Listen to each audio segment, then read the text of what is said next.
What time is today's match? Hey guys, does anyone know what the dollar exchange rate is or what happened in Japan? Does anyone have any information about how old Queen Elizabeth was?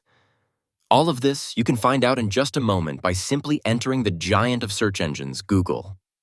Not only does Google provide information, but it has also become a leading company in the field of artificial intelligence and even self-driving cars. So Google pretty much knows everything about everything. But do we actually know anything about Google? Welcome, I'm Bilal. But before we start, if you're new to the channel, don't forget to subscribe and hit the bell icon so you don't miss any updates.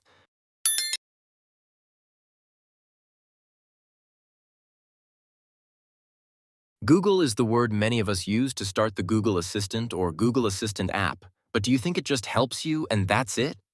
In 2019, a set of audio recordings was accidentally leaked. These recordings were of people speaking Dutch and consisted of conversations between them, recorded by Google Assistant without their knowledge. The strange thing about this was that some of these recordings contained very specific and private information, such as names and addresses of these individuals. When Google was confronted with these files, they were forced to admit that they had recorded these users. What happened was that after these users activated Google Assistant by mistake, it started recording their conversations. This recording was intentional because employees at Google listened to these recordings. The company justified this by saying they used the recordings to improve the capabilities and skills of their artificial intelligence. They also clarified that they only listened to 0.2% of all recordings, after which all data was deleted. However, it was revealed that the employees listened to the conversations in full detail. It's worth noting that this isn't the first time Google has been accused of spying or recording users' conversations.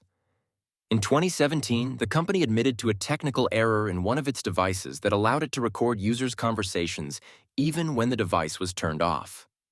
So, if you're near your phone, be careful what you say. Google pretty much knows all your movements. If you look at the privacy policy in Google Maps, you'll realize that you're being monitored all the time. All your movements are recorded in the app's timeline, meaning your location is constantly being tracked automatically. You might say, well, we can simply stop the company from tracking us by adjusting the privacy settings and deleting the timeline. But if you think it's that simple, you're mistaken. Google has permission through its apps to know more about you than you might imagine. Your IP address, the people you communicate with through Google Apps, the places you visit every day, the nature of the messages you send or receive on Gmail. All of these are just a few examples of the information Google collects from you around the clock. This information is more than enough for them to know almost everything about you, including your exact location. Cookies. And I don't mean the biscuits we have with milk. That's something else entirely. Cookies are small files that Google sends to your device when you visit a new website for the first time. The purpose of these files is to save information about you, such as your username or password, so that when you visit the site again, it recognizes you without asking for your password every time. You might say, well, these cookies sound nice and helpful. But I'd say no, these cookies are bad. Through cookies, Google learns a lot about you, such as how many times you've visited a site, how much time you've spent on it, the ads you've clicked on, and more. So when you visit a site and see ads for your favorite restaurant or clothing brand, it's not just a happy coincidence. Because Google is such a large company, many users trust it, and this trust has allowed the company to earn billions of dollars. Google's primary source of income is advertising. Since Google owns the most popular browser in the world, many companies compete to advertise through it, which has contributed significantly to Google's growth. But are all these advertising companies trustworthy? In short, no. Many companies that advertise through Google are actually fraudulent. The pages of these companies show investors how much they can earn, but they hide the risks to capital or the margin of loss in these investments. Since new investors are often confused at the beginning, they fall for these seemingly profitable opportunities. And of course, the search is done through the most used browser in the world, Google. As a company that controls 90% of the global search engine market, Google is expected to be careful about its credibility. But all of this evaporates in the face of profits. Companies pay Google to top search results, and although Google labels these results with the word ad in very small font, the company is not exempt from its responsibility to review the content of these pages.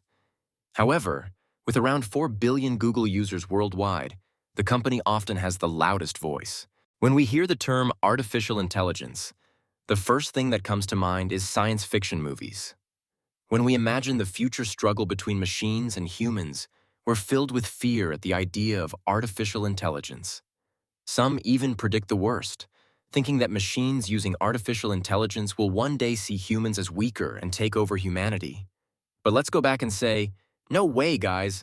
How can something we created with our own hands turn against us? Besides, artificial intelligence can hardly surpass the human intelligence that designed it in the first place. However, Google and its DeepMind system might make us reconsider our overconfidence in AI systems. DeepMind, or the DeepMind, is an artificial intelligence system developed by Google. In 2016, this system became the world's top-ranked player in the game of Go. If you don't know what Go is, it's a Chinese game invented about 4,000 years ago, belonging to the category of board games. If you think this is normal and there's no need to worry, let me tell you what happened in 2017. That year, the developers wanted to test the system's behavior under pressure, or more precisely, in situations where the system was on the verge of losing. The results they discovered were not reassuring at all. The developers found that the system became extremely aggressive, or let's say, terrifyingly aggressive. The developers designed a simple competitive game between two players, who were DeepMind AI systems. The game was very simple. They had to collect as many virtual apples as possible. Things were fine at the beginning when apples were plentiful, and each competitor tried to collect as many apples as possible peacefully. If you don't know what Go is, it's a Chinese game invented about 4,000 years ago, belonging to the category of board games.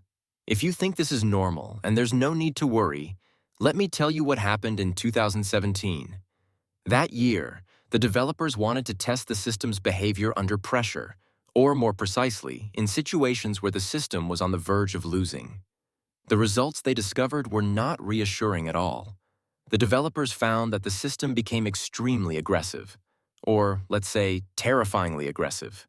The developers designed a simple competitive game between two players, who were DeepMind AI systems. The game was very simple. They had to collect as many virtual apples as possible. Things were fine at the beginning when apples were plentiful, and each competitor tried to collect as many apples as possible peacefully. But when the apples became scarce and competition intensified, the system felt it might lose, and the competitors literally started firing at each other. The players began shooting laser beams at each other, and if a beam hit one of them, they were temporarily out of the game, and the apples went to the other player. Despite the simplicity of this game, it raised many questions in our minds. Could machines behave like these AI systems? And if so, would they still be under our control? Regardless of how important and logical these questions are, the most important question here is, what is Google planning to do? Nightingale, or the Nightingale, is the name of a secret project between Google and Ascension. Ascension is a nonprofit American organization aimed at providing healthcare to everyone, especially those who cannot afford it. But in 2019, a Google employee revealed a secret project between the organization and Google. The project involved Ascension sending Google the health data of 50 million American citizens from 21 different states. The employee revealed in a video the files that were transferred, which contained almost all the patient's data, including their health conditions, medical reports, the types of medications they used, their names and addresses. This project was suspicious for many reasons. First, any data transfer from one place to another must be done with the consent of the data owner. If the data is medical, the patient must first agree, and then all personal data must be deleted. But in this case, the data was sent to Google secretly without the patient's consent and contained highly private information about them. This project raised many questions, such as, what does Google stand to gain from this data? Will the data be used to develop medical AI systems, or what are they planning to do? Does this data have anything to do with the pharmaceutical industry in America? The truth is, no one knows the answers to these questions yet, but with time, everything will become clear. That's it, we're done. Who made it this far? You guys are the best. Give us a like before you leave so we know how many people made it to the end. And don't forget, if you have any suggestions for future episodes, write them in the comments. Most of the episodes we make now are based on your comments. Peace out.